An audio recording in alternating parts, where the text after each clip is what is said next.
요한 2서와 3서는 한 장으로 되어 있습니다. 그래서 요한 2서 1절부터 6절 이렇게 이야기하기도 하고 1장 1절에서 6절 하기도 합니다.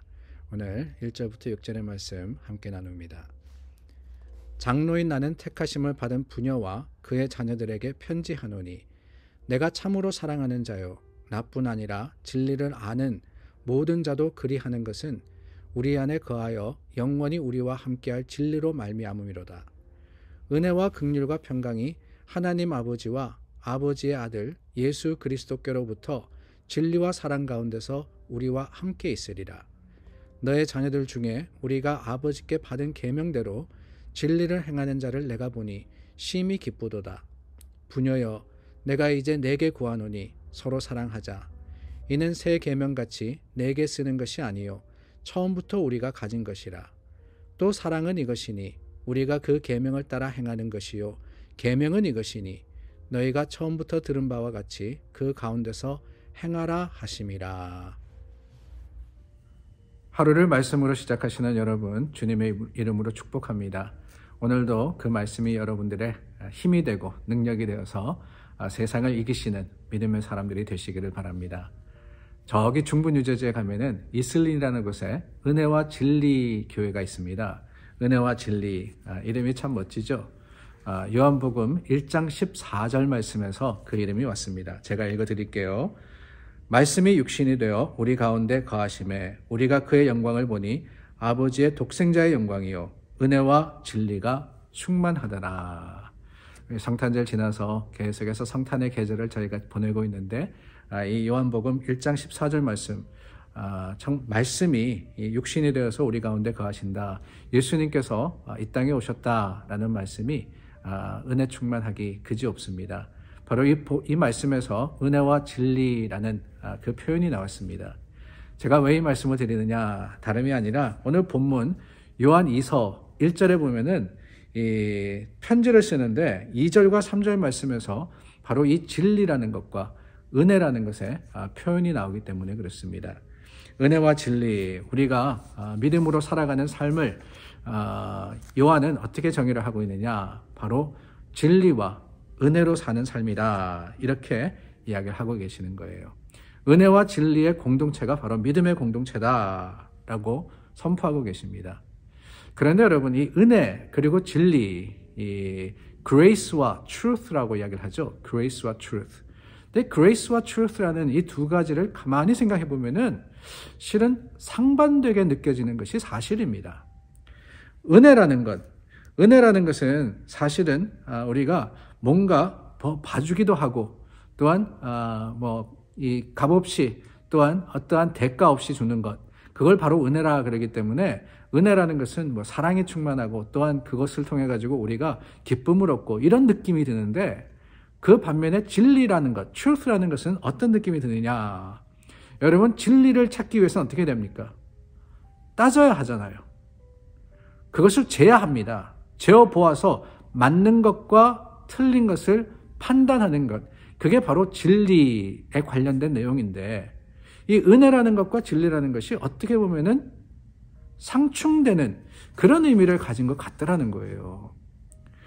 은혜가 충만하면은 진리가 약해지는 것 같고, 진리를 강조하다 보면은 은혜가 또한 그 반면에 또한 그 힘을 잃게 되는 이러한 느낌이 들더라 하는 거죠. 그런데 여러분, 그렇지 않습니다. 예수님께서 이 땅에 오셨는데 그는 은혜와 진리로 오셨다라고 말씀하시는 것은 이 두 가지가 완벽하게 조화를 이루고 있더라라고 이야기를 하는 거예요. 분명히 이 땅에 사랑으로 오셨습니다. 은혜를 베풀러 오셨습니다. 그러나 그 은혜를 베풀러 오신 이유가 뭡니까? 그저 우리를 사랑하시는 그 마음으로 오신 게 아니라 분명히 죄에 대한 대가를 치러야 되는데 그 대가를 죄인인 우리가 치르지 못하기 때문에 죄 없으신 하나님의 아들을 이 땅에 보내셔서 속량하도록, 우리 죄를 속량하도록 하신 것, 그게 바로 진리라는 거죠. 진리. 하나님의 은혜와 하나님의 진리가 완벽하게 조화되어서 하나가 된 것이 바로 예수 그리스도이십니다. 그렇다면 여러분, 예수 그리스도를 믿는 우리의 공동체는 어떻게 되겠느냐? 어떻게 되겠어요? 우리도 은혜와 진리의 공동체가 되어야 되는 거죠. 물론 은혜와 진리 교회는 저 중부 뉴저지에 있지만은 우리 머릿돌 교회도 은혜와 진리의 공동체가 되어야 하는 겁니다. 어떻게 하면 됩니까? 다른 게 아니죠. 은혜가 충만하면 됩니다. 진리가 충만하면 됩니다. 은혜가 충만하면은요, 희한합니다. 오히려 진리를 사랑하고 따르게 됩니다. 하나님의 주신 은혜에 우리가 충만하여서 그 은혜를 따라 살다 보면은 하나님께서 판단하시는 그 말씀이 정의하시는 참과 거짓이 드러나게 되고 그것으로 인해서 우리가 옳은 것과 그른 것을 알게 되는 거예요. 그래서 오히려 진리가 더 풍성하게 역사하는 것이 교회가 되더라는 거죠. 더 희한한 것은 진리가 충만하면 어떻습니까? 진리가 충만하면 서로 판단하고 그리고 따지고 재고하다가 싸울 것 같죠. 그렇지 않습니다, 여러분. 진리가 충만하면 오히려 은혜 베풀기를 좋아합니다. 왜? 우리가 다 죄인이라는 것을 알기 때문에, 우리가 다 연약하다는 것을 우리가 인정할 수밖에 없기 때문에, 그렇기 때문에 용서와 사랑이 충만하게 되는 게 어찌된 일이냐? 바로 진리가 역사하기 때문에 그렇더라는 거예요. 그렇습니다. 우리는 은혜와 진리의 공동체입니다. 이 두 가지가 예수님 안에서 완벽하게 완성되었듯이 오늘 우리도 교회로서 서로에게 은혜를 베풀고 서로 사랑하고 더 나아가서는 참된 것이 무엇인지 옳은 것이 무엇인지를 같이 붙들고 그것을 위해서 애쓰고 수고할 때 하나님은 우리 교회를 통해서 예수 그리스도의 크고 놀라운 영광을 보여주실 겁니다. 그것을 위해서 율법을 주셨다 그랬죠. 하나님 말씀을 알아야 돼요. 은혜를 알기 위해서, 진리를 알기 위해서 오늘 우리는 다시 말씀 가운데 함께 모여야 합니다. 그것이 믿음의 자랑이 되고 또한 능력이 되어서 오늘 하나님의 교회를 통해서 주님의 크고 놀라운 일들이 이루어지기를 예수님의 이름으로 축원합니다. 기도하겠습니다. 참 좋으신 하나님, 은혜와 진리로 이 땅에 오셨습니다. 주님을 의지하고 따르는 믿음의 사람들, 하나님의 뜻대로 행할 수 있도록 도와주시고 그 뜻이 사랑으로 이어져서 우리 형제자매들 한 몸과 한 마음으로서 주님 앞에 서도록 역사하여 주시옵소서. 예수님 이름으로 기도드립니다. 아멘. 사랑하는 여러분, 은혜와 진리의 공동체입니다.